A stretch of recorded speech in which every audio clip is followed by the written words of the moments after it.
প্রথম দেখায় মনে হবে যেন পুরীর জগন্নাথ মন্দির, কিন্তু না, এটা পশ্চিমবঙ্গের দীঘাতেই অবস্থিত।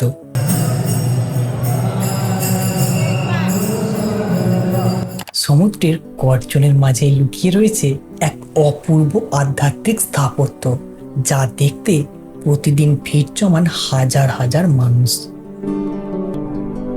পুরীর বিখ্যাত জগন্নাথ মন্দিরের আদলে নির্মিত এই বিশাল মন্দিরটি তার সৌন্দর্য, ভাস্কর্য এবং শান্ত পরিবেশের জন্য খুবই অল্প সময়ে পর্যটকদের কাছে বিশেষ জনপ্রিয় হয়ে উঠেছে। মন্দিরের উঁচু শিখর, পাথরের সূক্ষ্ম কারুকার্য এবং চারপাশে মনোরম পরিবেশ এক অনন্য অনুভূতি তৈরি করে। আর ভেতরে বিরাজ করছেন ভগবান জগন্নাথ দেব, বলরাম ও সুভদ্রা দেবী। প্রতিদিন বহু ভক্ত এখানে এসে প্রার্থনা করেন এবং আশীর্বাদ গ্রহণ করেন।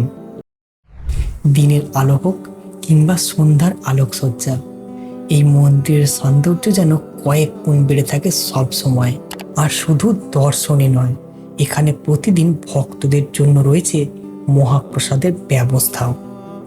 দীঘায় ঘুরতে এলে সমুদ্রের পাশাপাশি এই সুন্দর মন্দিরটিও অবশ্যই দেখে যেতে পারেন।